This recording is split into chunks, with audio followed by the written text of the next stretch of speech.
Sorry ചേട്ടാ. എന്റെ കൂട്ടുകാരിയുടെ അടുത്ത് പറഞ്ഞേക്കും. ആ പറയാ പറയാ. മേലൊക്കെ മെസ്സേജ് അയക്കരുന്നു.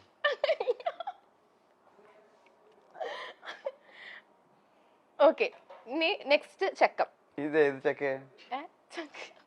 ചക്കം ഏത് കൂട്ടുകാരിയുടെ ചോദ്യം?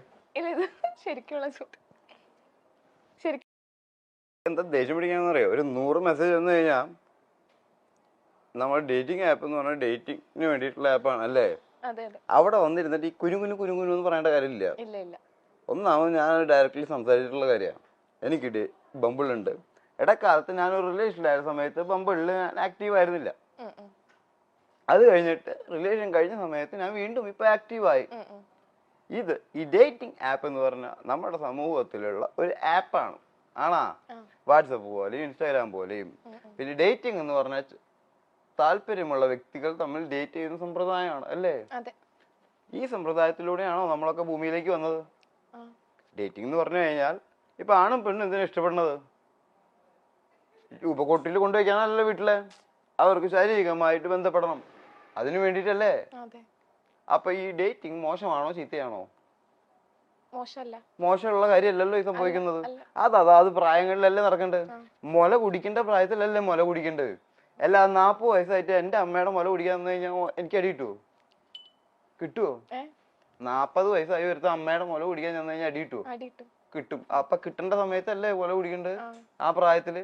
അപ്പൊ അതാത് പ്രായങ്ങളിൽ ചെയ്യേണ്ട വ്യക്തികൾ ചെയ്യേണ്ട കാര്യങ്ങൾ അതാത് പ്രായങ്ങളിൽ ചെയ്യണം. അത് ചെയ്യാതെ അയ്യേ അയ്യേ എന്ന് പറഞ്ഞിട്ട് കാര്യമില്ല. മനസ്സിലായ? അപ്പൊ അതിന് വേണ്ടിയിട്ടുള്ള ഒരു ആപ്പ് ആവുമ്പോ അത് ചെയ്യുന്നത് കൊണ്ടൊരു പ്രശ്നമില്ല. അതൊരു മോശം പ്രവൃത്തിയുമല്ല.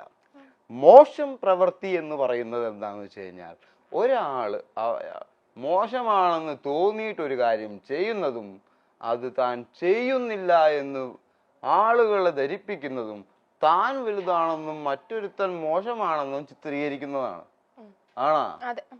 ആണാ?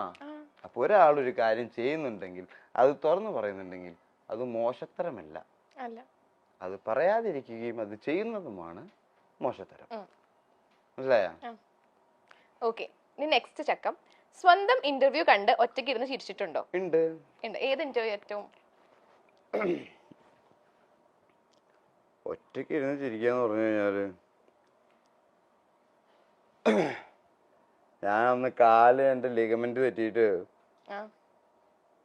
തല്ലുമാലയുടെ ഷൂട്ട് നടന്ന സമയത്ത് കാലില് പ്ലാസ്റ്റർ ഇട്ടിട്ട് 2-3 ആന്റിബയോട്ടിക് അടിച്ച് പെയിൻ കില്ലേഴ്സ് അടിച്ചിട്ട് ക്രൗണിൽ വന്ന് കയറുക റൂമില്. അപ്പൊ അന്ന് ഇന്റർവ്യൂ ഉണ്ടായിരുന്നു. ഇങ്ങനെ നമ്മുടെ വെയിൽ എന്ന് പറഞ്ഞ പടത്തിന്റെ പ്രൊമോഷൻ ആയിട്ട്. അപ്പൊ എനിക്ക് അതിന് വരാൻ പറ്റില്ല. അപ്പൊ എന്നെ വെയിറ്റ് ചെയ്തിരിക്കുക. അപ്പൊ ഒരു 10-15-20 ഇന്റർവ്യൂസ് ഉണ്ട്. അത് മുഴുവൻ ഞാൻ ആ കാൽ പ്ലാസ്റ്റർ ഇട്ടിട്ട് ആ മരുന്ന് കഴിച്ചിട്ട് ഇരുന്ന് കൊടുത്തു. അതിന്റെ ലാസ്റ്റ് ഇന്റർവ്യൂ ഒക്കെ ആയപ്പോഴേക്കും എന്റെ നോർമലല്ലോ നിന്റെ നോർമല് എന്നുള്ള രീതിയിലേക്ക് എത്തി എന്റെ സംസാരം. ഒരാൾ ആന്റിബയോട്ടിക് അടിച്ചു കഴിഞ്ഞാൽ അയാൾ സ്വാഭാവികമായിട്ടും മയക്കത്തിലേക്ക് പോയിക്കൊണ്ടിരിക്കും. അയാളുടെ സംസാരം സ്ഫുടതയില്ലാത്തതും കുഴഞ്ഞതുമാവും അല്ലേ? അങ്ങനെ എല്ലാ വന്നവർക്കും ഇന്റർവ്യൂ കൊടുത്തിട്ട് ഞാൻ ഉറക്കത്തിലേക്ക് പോയി. പിറ്റേ ദിവസം കണ്ട വാർത്ത എന്താണ്?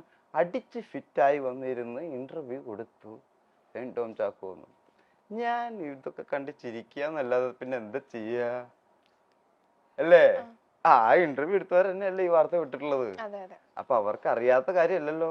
അപ്പൊ അവര് അറിയാത്ത ആൾക്കാർക്ക് അതെങ്ങനെയാണ് ആ വാർത്ത എത്തിച്ചത്?